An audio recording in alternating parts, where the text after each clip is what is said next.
Hi, my name is Sandhya Jha. I'm a Disciples of Christ pastor in the Northern California, Nevada region, and the founder of the Oakland Peace Center, a recognized ministry of the Christian Church of Northern California, Nevada. I'm also the author of several books with Chalice Press, including Room at the Table, which is the history of people of color in the Christian Church.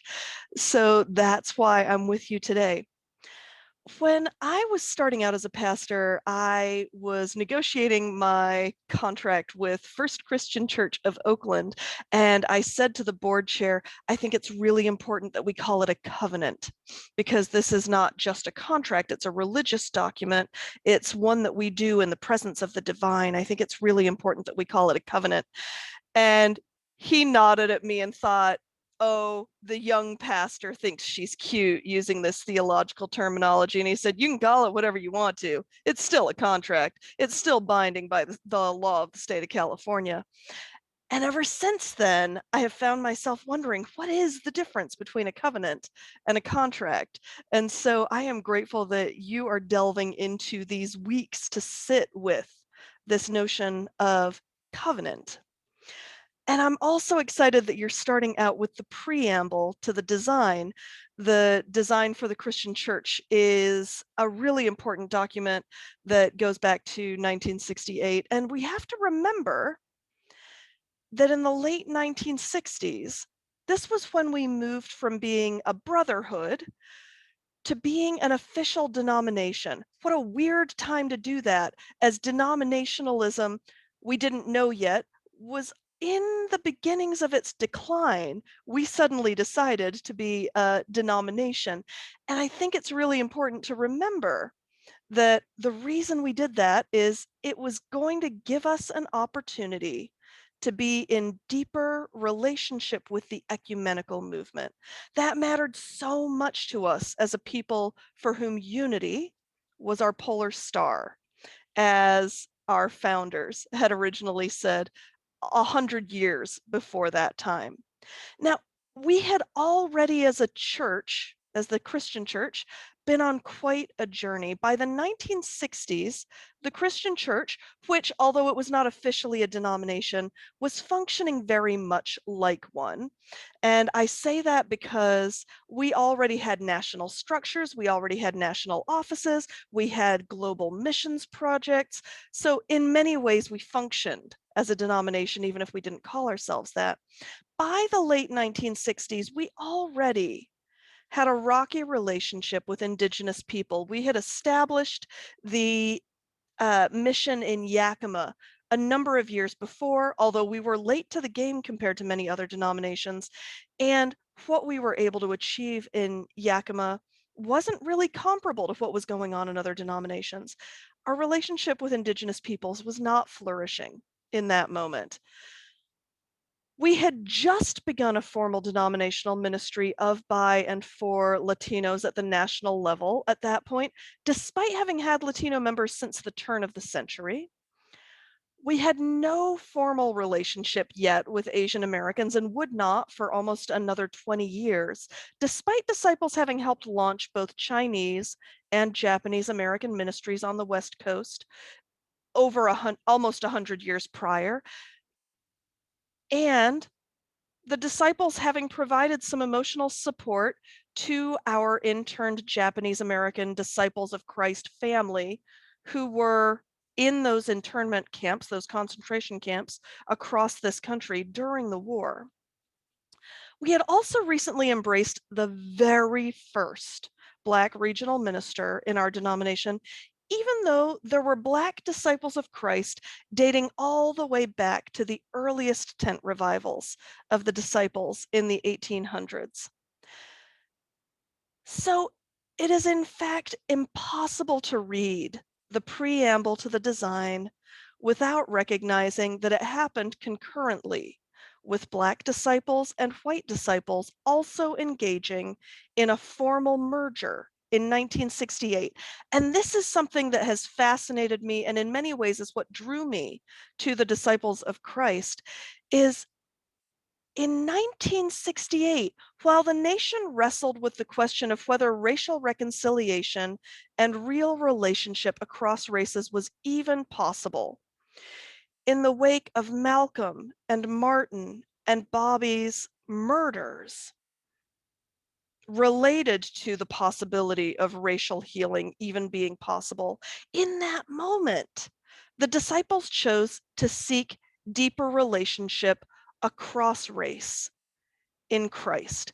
And in that 1968 conversation where the Black disciples chose to merge with the white disciples, and then not long after the white disciples would make the same decision, the conventions, the National Convention, the Black Disciples Body, President Edith Richardson wrote, "At a time when repatriation and Black power are the watchwords, we are meeting to talk about making real the unity of God's church. We come to this meeting aware that God knows and agrees that Black is beautiful. Yet we who are Christians cannot forget that the church has the responsibility of bringing all men to full brotherhood under God." That was said in 1968 as Black disciples gathered to decide whether to merge with white disciples.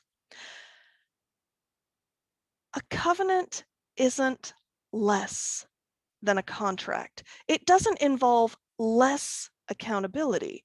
In fact, the disciples' design are guiding documents about what it means to be a part of this denomination at the congregational and regional and general levels, manifestations.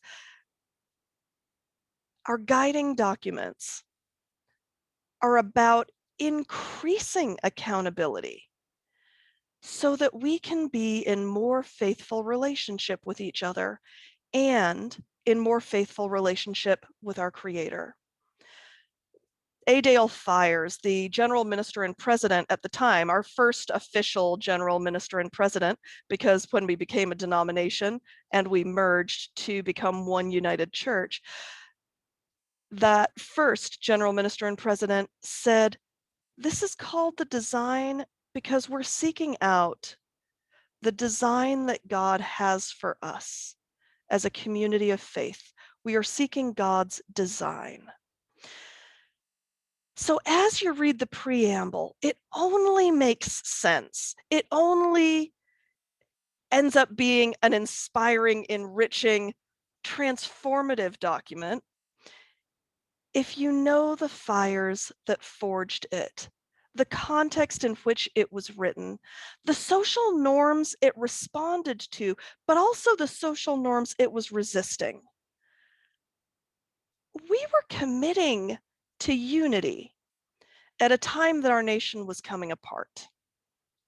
We were committing, maybe even more importantly, to radical inclusion at a time people of color had little reason to trust that our white family could include us in the fullness of who we were.